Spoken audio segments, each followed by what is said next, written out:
Doctor Sreevarma ஆயுள் தரும் ஆயுர்வேதா அறுவை சிகிச்சை இல்லா குணம் ஆயுள் கால நிவாரணம். Yesterday courier private limited domestic international cargo உங்கள் இல்லம் தேடி வந்து கொரியர் புக்கிங் டெலிவரி செய்து தரப்படும். தலைப்புச் செய்திகள். மேற்கு வங்கத்தில் பிரதமர் நரேந்திர மோடி நடத்திய பிரம்மாண்ட ரோட் ஷோ. ஊடுருவல் ஊக்குவிக்கப்படுவதாகவும் அவர்கள் தப்ப முடியாது என்றும் பிரதமர் எச்சரிக்கை. பிரதமர் நரேந்திர மோடி இல்லாவிட்டால் பாஜகவால் 150 சீட்டுகள் கூட வெற்றி பெற முடியாது. பாஜக எம்பி நிஷிகாந்த் துபே பேச்சால் பரபரப்பு. அஜித்குமார் காவல் நிலைய மரணம் தொடர்பான விசாரணையை தீவிரப்படுத்தியது சிபிஐ. செல்போன் தரவுகளை சேகரித்து ஆய்வு. அதிமுக முன்னாள் எம்எல்ஏ சத்யா பன்னீர்செல்வம் வீட்டில் நடைபெற்ற 17 மணி நேர சோதனை நிறைவு. முக்கிய ஆவணங்களை கைப்பற்றி லஞ்ச ஒழிப்புத்துறை விசாரணை. ரஜினிகாந்த் நடிக்கும் கூலி படத்திற்கு ப்ரமோஷன் நிகழ்ச்சிகள் இல்லை. பிரம்மாண்ட ப்ரமோஷன் ஷோக்களை நடத்தியும் தக் லைஃப் படம் அடிவாங்கியதால் தயக்கம் காட்டும் கூலிப்பட குழு. இனி விரிவான செய்திகள். மேற்கு வங்க மாநிலத்திலிருந்து திரிணாமுல் காங்கிரஸ் ஆட்சி அகற்றப்பட வேண்டும் என பிரதமர் நரேந்திர மோடி தெரிவித்திருக்கிறார்.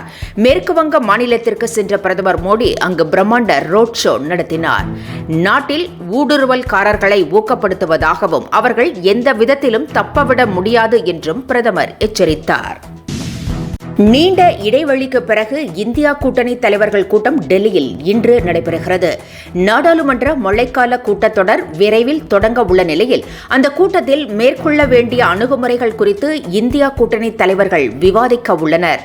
இந்நிலையில் இந்தியா கூட்டணியில் இருந்து விலகிவிட்டதாக ஆம் ஆத்மி அதிகாரப்பூர்வமாக அறிவித்திருக்கிறது.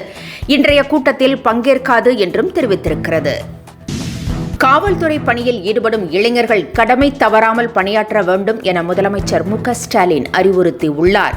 காவல்துறை பயிற்சி பெற்று பணியில் ஈடுபட உள்ளவர்களுக்கு அறிவுரை வழங்கியுள்ள முதலமைச்சர் நேர்மையாகவும் கடமை தவறாமலும் நடந்து கொள்ள வேண்டும் என்றும் தொழில்நுட்பத்தை அதிக அளவு பயன்படுத்த வேண்டும் என்றும் வலியுறுத்தியிருக்கிறார்.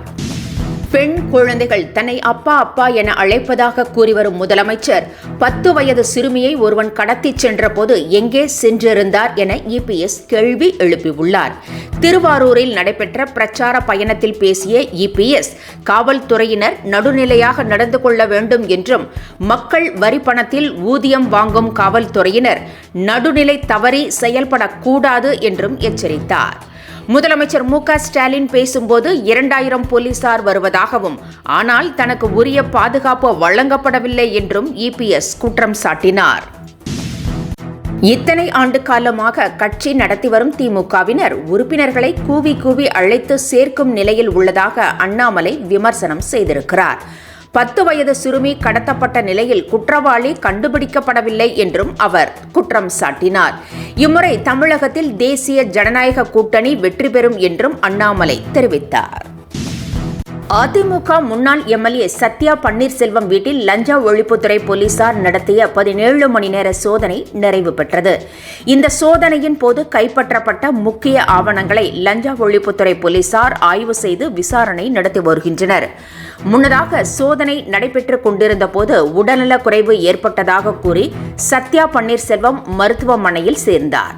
இந்நிலையில் அவரது கணவர் பன்னீர்செல்வத்திடம் விசாரணை நடைபெற்றது.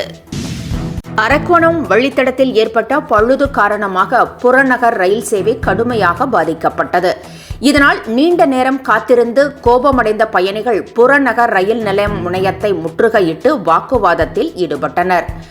ரயில்வே துறை அதிகாரிகள் விரைந்து வந்து நிலைமையை ஆராய்ந்தனர். தொழில்நுட்ப ஊழியர்கள் பழுதை சரி செய்த பிறகு 2 மணி நேர தாமதத்திற்கு பிறகு ரயில்கள் புறப்பட்டன.